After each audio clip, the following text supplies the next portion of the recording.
So, just a review. Standard grip, my right hand on his collar. You typically grab my left hand at the elbow. Same side as the hand, the leg is forward. Most important of all, okay, I believe here, is this hand is a post to keep their free hand. If any hand is gonna go for a leg, it's typically gonna be this one. It can let go, okay? This one right here can't effectively let go, okay? Because if he lets go, he lets me essentially penetrate. So this is the hand that'll let go. For you, I mean, this is for them, the left. For you, it's gonna be your left. It's the same side, okay? So what I wanna do is with my right hand, I wanna keep him away. This is a post on the shoulder. This post opens and rotates, so your wrist does not have to work by itself. Your arm is strongest when this whole structure, the wrist, the elbow, and the shoulder are all one. Because if we're here and he wants to reach for my near leg, because it's the same side arm, same side leg that's forward. You don't want to be like this. This is very horrible. But you see, posture up. If he wants to reach with his left hand, I can push him away and I can reset right here. But I don't want to also be able to rely on my wrist. The wrist, if it bends, it'll compromise your whole structure, your whole grip. The other thing that I want to do is I want to make sure it's always at the ball of the shoulder, because these grips, they will slip. You'll have to reset. Oftentimes you get it here, you have to reset here. He can come out, this can go lower, I have to reset. I have to constantly be resetting my grips. My left hand needs to be doing like a 3-finger judo grip right here, 4-finger. Okay, when I'm trying to break his post here. A simple takedown I learned from John Josh, okay? And you're just walking. The next thing, which is all the same priority, your posture has to be up. Your head has to be up. Because you gotta make your head, neck, and shoulders like you're shrugging, but not over shrugging. So that if he tries to snap my head down, it stays. This is me relaxed. Here, snap my head down. You see how much more that snaps? If your posture breaks, you're done, okay? Which you watch for their posture, because if they're like this, okay, you see how much easier it is to snap them down versus when it's one structure and your hips, preferably shoulders, are aligned. So what you want to do is you want to be able to make them feel that they can't take you down, okay? So you're nice and comfortable here, your head, everything, posture, okay? In order for him to step with his left foot, I'm gonna just do a circle back with my right foot. So to force him to stand, I'm gonna pull with my right, okay? And then I can walk him this way. If I wanna make him step more with his left, I typically step back with my left foot and pull with the left. So you can push with the right, and you can more or less set up the feet, okay? You gotta be able to have a peripheral view of the feet while your head is up. You don't need to do this to look at the feet. You need to be here, because I need to have my head up in posture. So what I'm gonna do is this. I'm gonna walk him around, he steps back with his left, I pull with my right, step back.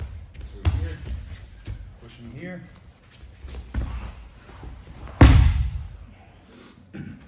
And I force him onto the hook. Okay? It's fairly simple, but what it does is that it creates a ramp, and your right foot elevates the leg, while your hands are pushing him over, and I'm blocking his post, okay? So for here, here, here, I want to go 1, 3 step, and then I want to push him over with my left hand, my right hand over the left. You don't want to let him post with the right hand or he'll stop. Okay?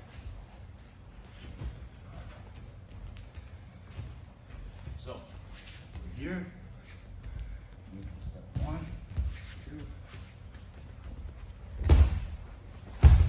And preferably keep this hook so you can at least get to this position here. You'll get a takedown, but you're now in the guard. Oftentimes they'll clamp their knees to get you in a basically a 3/4 guard. And now you gotta bring your foot through. So from here, you'd want an underhook on this side, and basically you look on this side, and then you'll end up passing.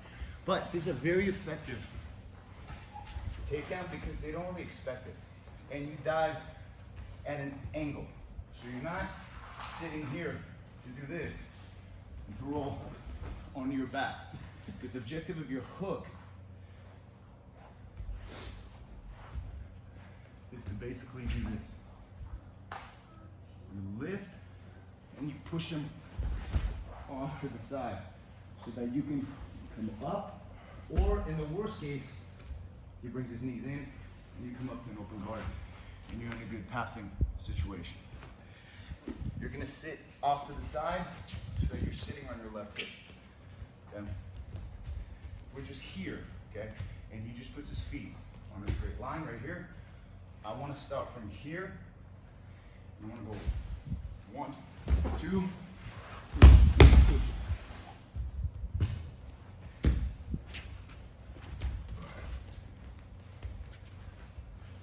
The reason why I'm starting here is because when you walk in, step up a little, and I pull and do a circle, see how I wind up off angle? And I want to walk diagonally. So as I go here, he steps back. And they ride the hook. Even if, because there's a lot of give for messing it up, okay? It's very forgiving. So you're going to be here, put your feet on one line, just practicing. So you go 1, 2. When you sit, you're going to snap. 1, 2. And preferably keep that hook, because once their weight transfers across that center line, use that hook to ride up in a better position. If you don't, you'll separate and you'll have to basically rest. Because if I don't keep that hook, then he's going to go that way off here. Ryan, do you have a question? Yeah, if their feet are like staggered, would you cut the angle to make them square? It really depends. You just get him kind of all balanced. Because the thing is that you got to think like this. If his weight is shifted onto his right leg, okay, in order for him to move his right leg, he's got to shift onto his left leg, okay? Yeah. So whichever leg you can get for a moment ahead of time to kind of be carrying the weight, he's got to shift this way in order to be able to, and you can slide in. It's this moment to check, but anything, whether judo throw, takedown, it's a momentary, 100% committed, all out execution, non-stop, until you get to the top position. You can't be all like,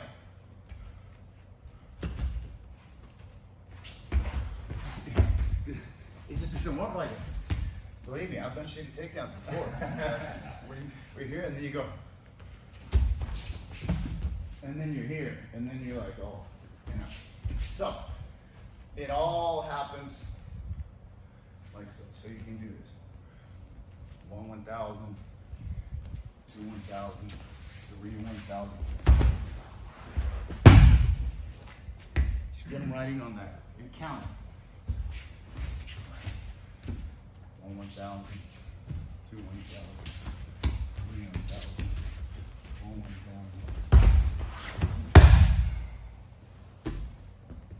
Alright, so try it at a good pace. 1, 2, 3. What if you miss it? Like you miss it completely and he's on the ground now?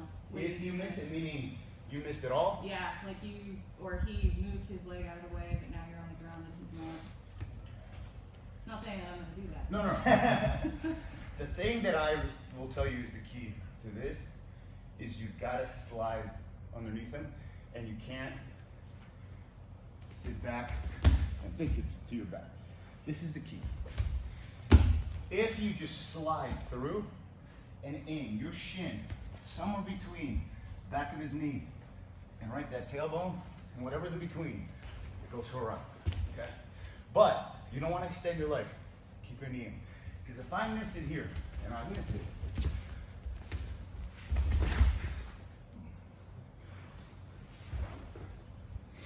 you can just go back into an open guard.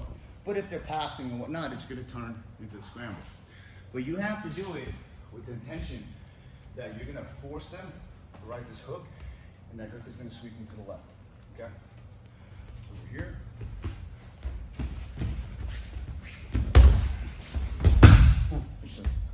Even there, I sat too much down, just because he went across I pulled him too far. But still, the hook and the push. So the hands, you're basically doing it. Put down on your right knee. You're basically doing this.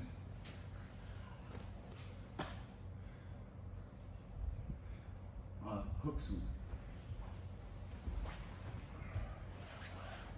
That's basically what you're doing from stand. It's just that it's so much more effective because it's very difficult to penetrate in wrestling and do takedowns when you're on feet. And it's tough to do judo throws unless you've been practicing over and over and over and you get them all set up. Okay, let's try. 1, 2, 3.